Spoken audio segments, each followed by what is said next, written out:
Et je vous présente tout de suite mes invités, les invités du débat de ce Smart Impact. Virginie Resson-Victor, bonjour, bienvenue. Vous êtes la cofondatrice du Grand Défi des entreprises pour la planète. Et Valérie David, bonjour, heureux de vous retrouver sur ce plateau, directrice du développement durable du groupe Eiffage, qui est l'une des marraines, on va dire, de cette opération. On peut dire ça comme ça. Allez, une question de présentation pour démarrer. C'est quoi ce Grand Défi des entreprises pour la planète? Alors, c'est une initiative de démocratie participative qui a pour objet de permettre à une centaine d'entreprises, et on pourra revenir dessus, d'élaborer des propositions pour accélérer la transition écologique des entreprises. Et comment c'est organisé, en fait? C'est des sessions régulières de travail? C'est un processus en 3 étapes, en réalité. La première étape, qui s'est terminée au mois de juin, c'était une étape de consultation, c'est-à-dire qu'on a organisé une grande consultation en ligne avec plus de 66 000 contributions pour permettre à nos partenaires, à l'écosystème du Grand Défi et aux entreprises en particulier de nous parler des freins, des obstacles qu'elles rencontrent pour la mise en œuvre de la transition écologique dans leurs entreprises, mais aussi des leviers qu'elles imaginent et enfin des besoins. Quels sont leurs besoins et les solutions qui pourraient exister. Donc ça a été la première étape et on va bientôt pouvoir partager les résultats de cette grande consultation. La deuxième étape qui est en cours actuellement, c'est une étape qui s'apparente un peu à la Convention citoyenne, qui est organisée en 6 sessions. Donc on a tiré au sort une centaine d'entreprises de toute taille, de tout secteur, qui viennent de différents endroits de la France, de différents statuts aussi, pour être bien représentatifs de la diversité du tissu économique français. Et chacune de ces entreprises nous a choisi un représentant on a des délégués, qu'on appelle les délégués, donc on a des salariés, des dirigeants et des actionnaires, là aussi pour restituer donc la diversité du débat économique. Ils seront réunis à 6 reprises, on a déjà eu 3 sessions, il en reste 3, des sessions de travail, d'acculturation, de débat, d'échange, de réflexion. Et au terme de ces 6 sessions, donc à Paris au mois de décembre, la dernière session, il y aura, avec l'ensemble de nos partenaires, des organisations partenaires et des marraines, il va y avoir délibération et surtout choix des propositions qui auront été élaborées par les délégués. Et puis dans la 3e phase, ce sera une phase de diffusion où on va porter ces propositions auprès des élus, des acteurs économiques, etc. Donc on va être vraiment très concret, vous l'avez dit, il y a une référence à la Convention citoyenne pour le climat. Il y a aussi, peut-être on en parlera là, on les a reçus plusieurs fois, la Convention des entreprises pour le climat, la CEC, ça se rapproche un peu. Valérie David, pourquoi Eiffage s'engage dans un événement comme celui-là? Qu'est-ce qui vous intéresse? Alors, d'abord, on connaissait les grandes qualités du géopolitique de Virginie, donc c'était quand même une première garantie de grande qualité pour les contenus futurs. Et ensuite, parce que, honnêtement, Thomas, la situation actuelle est grave et on a du mal à échanger, on a du mal à parler. La société est en train de se polariser, les pros, les anti, il y a les méchants, il y a les bons. Et en fait, comme vous vous en doutez, la situation est bien plus compliquée que ça. Et on a besoin de pouvoir échanger des idées avec tout notre écosystème qui est très, très divers et on ne peut pas le faire tout seul. On ne fait pas une société bas carbone tout seul. Nous ne sommes qu'un intégrateur des solutions des autres. Nous recrutons des ingénieurs et des collaborateurs qui ont reçu des formations dans des écoles avec lesquelles on a des partenariats, mais pour autant qui sont aussi partenaires du Grand Défi. On a les autorités publiques, on a les banquiers, on a les assureurs, et tous ces gens-là ont des intérêts on va dire immédiats divergents, mais des intérêts à moyen terme et long terme convergents. Donc l'objectif du Grand Défi, pour nous, la promesse du Grand Défi, c'est de pouvoir se parler entre acteurs très différents, mais qui finalement veulent travailler ensemble pour le bien commun. Et quand on parle de frein à la transition, vous en avez identifié, c'est ce que vous êtes en train de dire, vous en avez identifié pas mal, quoi, en fait. Bien sûr. Disons qu'une partie de la société demande des solutions immédiates, alors que nous sommes en transition écologique. Et c'est le problème des temporalités. Nous avons notamment parmi les jeunes des gens qui voudraient que tout s'arrête maintenant en émissions de gaz à effet de serre. Et voilà, c'est terminé.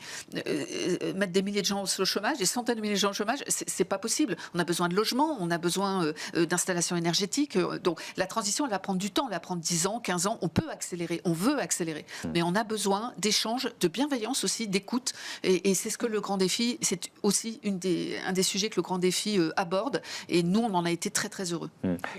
Allez-y. Juste pour compléter sur les freins, c'est vrai que c'est une des raisons qui nous ont menés à imaginer ce grand défi. Moi, j'étais extrêmement frappée quand je rencontrais des entrepreneurs et en particulier des dirigeants de PME. qui n'ont pas de responsable RSE, qui n'ont pas, souvent des dirigeants qui travaillent 60, 80 heures par semaine, enfin qui travaillent énormément et qui n'ont pas le loisir d'aller faire une formation sur ces sujets-là. En plus, les sujets sont complexes. Il y a le climat, mais il y a aussi la biodiversité, exactement, la finitude des ressources. Donc c'est tout ça qu'on aborde dans le Grand Défi. Et donc il y a une vraie difficulté d'acculturation. Et enfin, à qui je m'adresse ? Très souvent, on rencontre des interlocuteurs qui disent « mais par où je commence ? À qui je m'adresse ?» Donc c'est tous ces sujets-là qu'on avait envie d'embrasser dans notre réflexion. Si oui, et puis il y a une idée, alors je vais dire d'open source, mais c'est un peu ça, c'est-à-dire que c'est un processus collectif, participatif, et ensuite ces solutions, elles vont être publiques, ces propositions, elles vont être publiques. Donc c'est aussi tous les entrepreneurs, quelle que soit la taille de leur entreprise, qui vont pouvoir en profiter. Absolument, exactement, c'est ça. Et puis, alors on aura probablement des propositions qui visent à être directement mises en œuvre, directement applicables, et d'autres probablement aussi qui pourront être portées auprès du législateur, parce qu'on voit bien dans les échanges qu'on a qu'il y a aussi des difficultés qui relèvent de freins liés à la loi, aux normes, aux réglementations, au code d'investissement, etc., etc. Donc je ne peux pas présumer de ce qui va sortir du chapeau, puisque c'est en cours. Je ne suis pas surtout je ne suis pas déléguée, donc ils sont complètement souverains évidemment dans l'élaboration des mesures, mais en revanche il est évident qu'il va ressortir des propositions d'une assez grande diversité. Valérie David, est-ce que parfois on peut se dire que c'est un peu contre-intuitif, c'est-à-dire qu'on va se retrouver avec des entreprises qui peuvent être concurrentes et qui là essayent de co-construire des solutions? Oui, alors je pense que, comme je vous le disais tout à l'heure, nous essayons de travailler aussi pour le bien commun. La plupart des entreprises aujourd'hui se sont engagées dans des trajectoires climatiques parce que de toute façon, il n'y a pas le choix, c'est notre seul avenir possible. Beaucoup de gens le comprennent et ce n'est pas uniquement les gens qui travaillent au développement durable. Je pense qu'aujourd'hui, même dans les conseils d'administration, les gens ont compris qu'ils étaient obligés de faire en sorte que le business model de l'entreprise dans laquelle ils siègent devienne climato-compatible et biodiversité compatible. Voilà. Ça veut dire qu'un événement comme ce grand défi, c'est aussi pour une façon de faire participer les salariés d'Eiffage? Bien sûr, on parle du grand défi, on a des boîtes à outils, si je puis dire, numériques qui permettent aux gens aussi de faire des propositions. Comme l'a dit Virginie, des propositions qui parfois ne sont pas extrêmement compliquées, mais qui pour des freins culturels ou des freins réglementaires ne peuvent pas être mises entrée en vigueur immédiatement. Et donc, tout ça, si vous voulez, moi j'ai comparé ça au Grenelle. La première fois qu'elle m'en a parlé, Virginie, je lui ai dit, mais finalement c'est un peu un Grenelle citoyen. Et je pense que l'effervescence intellectuelle qu'on a connue avec le Grenelle, on la retrouve ici, dans le Grand Défi. Avec donc, vous l'avez un peu évoqué, mais cette notion d'écosystème, qu'est-ce que ça...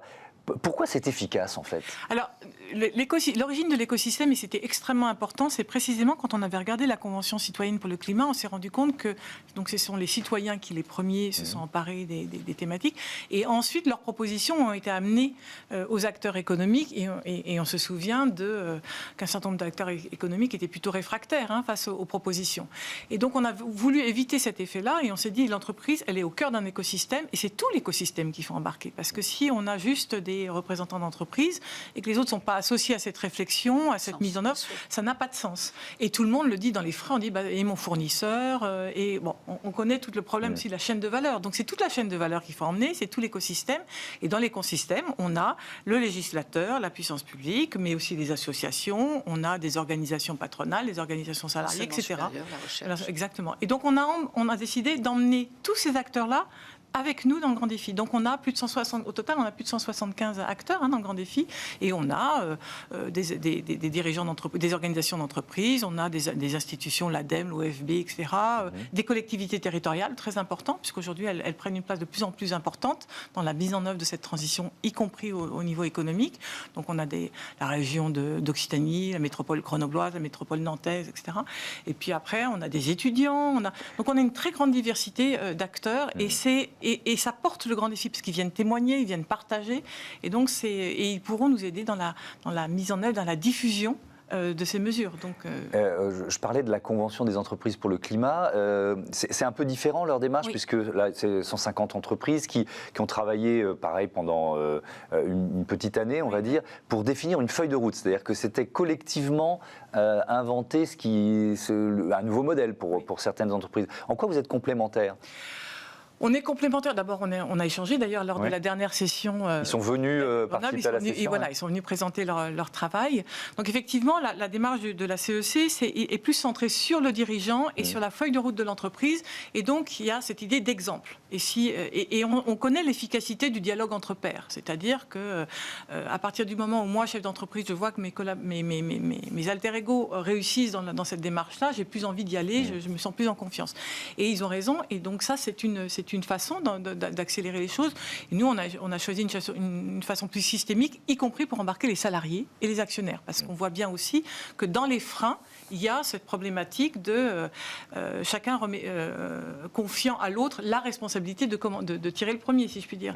Les actionnaires, les dirigeants en particulier. Donc, il fallait embarquer tout le monde. Et donc, c'était une démarche complémentaire au sens où elle vise le même objectif, l'accélération, mais elle emprunte deux voies différentes. Et la nôtre est peut-être plus en... Alors, l'intelligence collective est sans doute quelque chose qui est très commun. En revanche, il y a l'aspect tirage au sort, démocratie participative, qui est peut-être un peu plus accentué quand même dans le grand défi. Valérie David, vous êtes également en charge de l'innovation transverse chez Eiffage. Est-ce que c'est aussi ce que vous recherchez avec ce grand défi, des réponses qui peuvent être technologiques ? Alors, pas forcément. Pas forcément, même si on peut rencontrer effectivement des startups, des jeunes ingénieurs qui ont des idées ou des gens non ingénieurs qui ont des idées. Ceci dit, vous savez, Thomas, en préparant cette émission, là, j'attendais, je rencontrais une jeune femme que vous allez recevoir juste après, qui a monté une entreprise absolument géniale. Je l'aurais jamais rencontrée sans passer dans Bismart. Donc peut-être que quelque part, Bismart pourrait faire partie aussi de l'écosystème du grand défi, vous voyez. Ouais. Donc l'intelligence, elle est partout. C'est d'ailleurs la seule ressource, si vous voulez, qui est infinie et peut-être inépuisable. Donc voilà, c'est un peu mon mot de conclusion. Nous, on est preneurs d'intelligence partout. On n'a pas la prétention ni de tout savoir, ni de tout faire tout seul. C'est peut-être d'ailleurs parce que trop de gens ont eu cette illusion qu'on en est là aujourd'hui. Et également, une foi irrépressible dans le progrès technologique, alors que le retour à la sobriété montre aussi que le progrès technologique n'est pas tout. Il l'est peut-être pour la médecine, il est peut-être pour un certain nombre de sujets, mais certainement pas pour mieux construire ou mieux manger. Merci beaucoup, merci à toutes les deux d'être venues nous présenter ce grand défi des entreprises pour la planète. Alors effectivement, on passe à notre rubrique Start-up et cette entreprise dont vous parlez, elle nous propose de déguster des fruits et légumes moches.